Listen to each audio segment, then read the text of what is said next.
The penal colony of Cayenne, commonly known as Devil's Island, was a famous prison of the 19th and 20th century. It operated at several locations in French Guiana. Opened in 1852, it was notorious for being used for internal exile of French political prisoners during that period, the most famous of whom was Captain Alfred Dreyfus. It is also known for its harsh treatment of criminals who were deported from all parts of the French Empire. The system was closed down in 1953. Organization. The prison system stretched over several locations on the mainland and in the offshore whilst du Salut grew. Isle Royale was the reception center for the general population of the penal colony. They were housed in moderate freedom due to the difficulty of escape from the island. Isle St. Joseph was the reclusion, where inmates were sent to be punished by solitary confinement in silence and darkness for escapes or offenses committed in the penal colony. Isle du Diable was for political prisoners. In the 19th century, the most famous such prisoner was Captain Alfred Dreyfus. In addition to the prisons on each of the three islands in the Salut Island group, the French constructed three related prison facilities on the South American mainland, just across the straits at Gouro, 30 miles east in Cayenne, which later became the capital of French Guiana, and 100 miles west at Saint Laurent. Early penal system. Prisoners convicted of felonies in the 17th and 18th centuries were sentenced to serve as oarsmen in the French Mediterranean galley fleet. Given the harsh conditions, this was virtually a death sentence. Following the decommissioning of the Mediterranean galley fleet in 1666, the majority of prisoners were paired together in chains aboard galley hulks moored in French harbors until banes rotted and sank. The prisoners were moved to live on the adjacent pontoons. Prisoners relied on charity of their families for food, bedding and clothing. They were required to work 12 hours a day in the docks, earning 10 to 15 centimes, which they could spend on food and wine. Other prisoners were housed in prisons on shore, where conditions were apparently so bad that many prisoners would beg to be transferred to the hulks. By the early 19th century, the French urban population had increased from under 6 million to over 16 million, with a commensurate increase in crime. In 1832, legislation was passed mandating the state's provision of basic necessities to prisoners. However, prison reform changed the previous reliance on corporal punishment to imprisonment with the goal of vengeance and deterrence, with imprisonment considered a way to remove offenders from society. Recidivism of up to 75% had become a major problem. Unemployed released prisoners began flooding the cities. In the 1840s, the state set up internal agricultural penal colonies as a place to receive prisoners, thereby removing them from urban environments and giving them employment. Prisoners were commonly sentenced under doublage, by which, on completion of the sentence, they were required to work as employees at the penal colony for an additional period equal to their original sentence. The French Navy, which had been tasked with managing the prison hulks, complained strongly about the cost of guarding the hulks and the disruption they caused to the shipyards. Following his coup in 1851, Emperor Napoleon III ordered that the hulks be permanently closed and that common-law convicts be transferred overseas to colonies. Debate over where the convicts would be sent was prolonged. Algeria was ruled out by the Navy as it was controlled by the French army. Haiti, Cuba, the Dominican Republic and Texas were considered, but the government eventually chose French Guiana.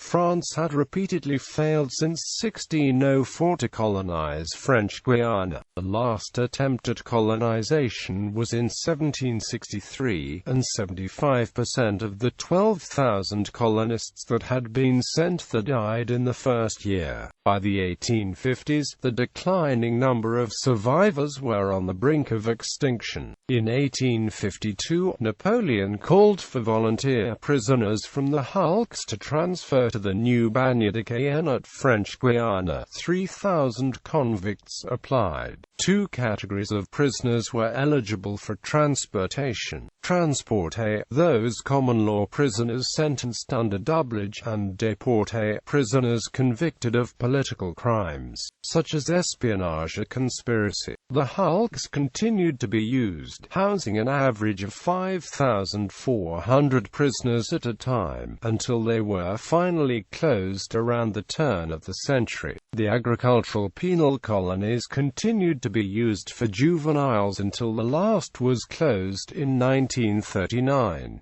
Used as penal colony. The islands were part of a penal colony from 1852 onwards for common law criminals of France, who were convicted by juries rather than magistrates. The main part of the penal colony was a labor camp that stretched along the border with Dutch Guiana. This penal colony was controversial as it had a reputation for harshness and brutality. Prisoner-on-prisoner violence was common. Tropical diseases were rife. Only a small minority of broken survivors returned to France to tell how horrible it was. They sometimes scared other potential criminals to go straight. This system was gradually phased out and has been completely shut down since 1953. Since the late 20th century, the islands have been tourist destinations. The islands were featured in the book Papillon, published as a memoir by Henry Charrier, a former prisoner who escaped. Devil's Island and associated prisons eventually became one of the most infamous prison systems in history. While the prison system was in use, inmates included political prisoners and the most hardened of thieves and murderers. The vast majority of the more than 80,000 prisoners sent to the Devil's Island prison system never made it back to France. Many died due to disease and harsh conditions.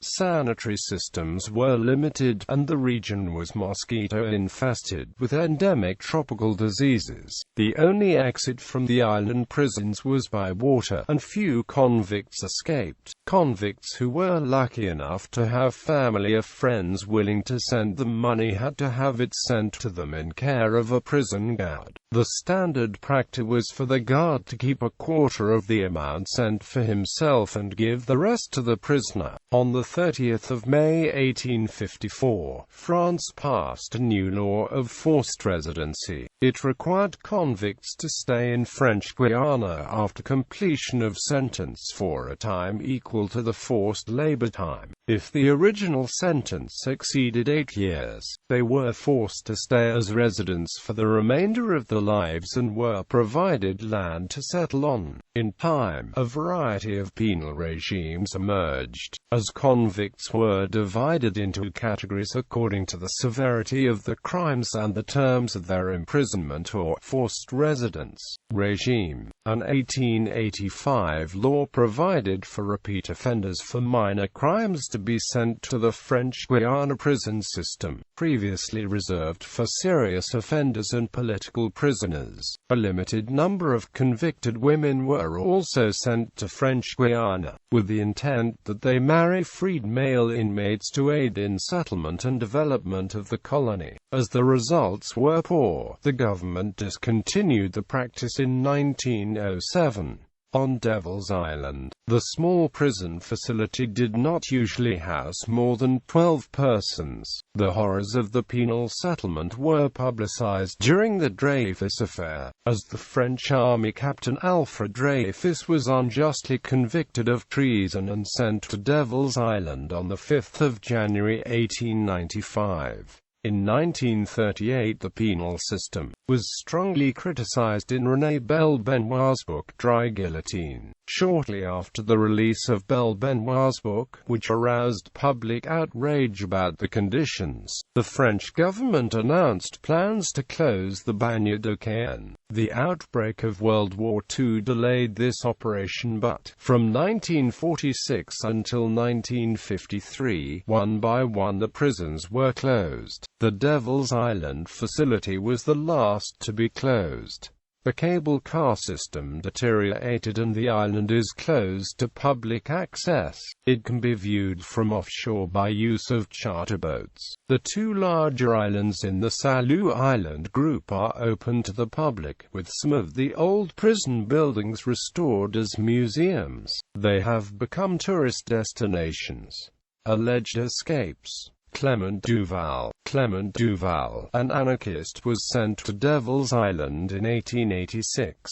Originally sentenced to death, he later received a commuted sentence of hard labor for life. He escaped in April 1901 and fled to New York City, where he remained for the rest of his life. He eventually wrote a book about his imprisonment called Revolta. François Frine, Paul Ranucci, Raymond Vaud, and Giovanni Battista.It, four escapees from Devil's Island, arrived in St. Thomas, U.S. Virgin Islands on the 18th of October 1936. The native boat was nearly wrecked on the reef and the convicts were initially entertained as guests and treated for injuries at the municipal hospital. The fugitives, François Frine, 37, Paul Ranucci, 32, Raymond Vaud, 35, all French, and Giovanni Battista.It, 35, an Italian, were reported to have suffered hardships.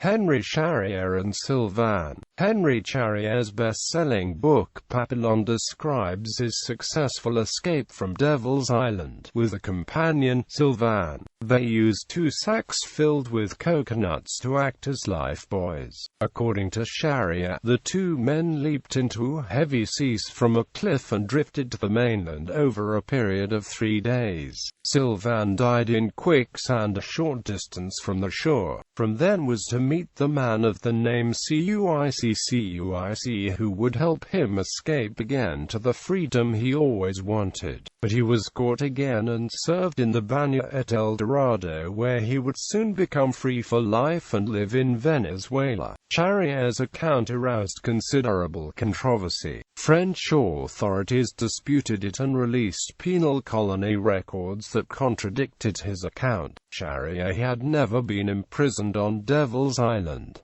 He had escaped from a mainland prison. French journalists and prison authorities disputed other elements of his book and said that he had invented many incidents or appropriated experiences of other prisoners. Critics said he should have admitted his book was fiction. Aftermath. In 1938, the French government stopped sending prisoners to Devil's Island. In 1953, the prison system was finally closed entirely. Most of the prisoners at the time returned to metropolitan France, although some chose to remain in French Guiana. In 1965, the French government transferred the responsibility for most of the islands to its newly founded Guiana Space Center. The islands are under the trajectory of the space rockets launched from the center eastward toward the sea. They must be evacuated during each launch. The islands host a variety of measurement apparatus for space launch. The CNES Space Agency, in association with other agencies, has restored buildings classified as historical monuments. Since tourism facilities have been added, the islands now receive more than 50,000 tourists each year.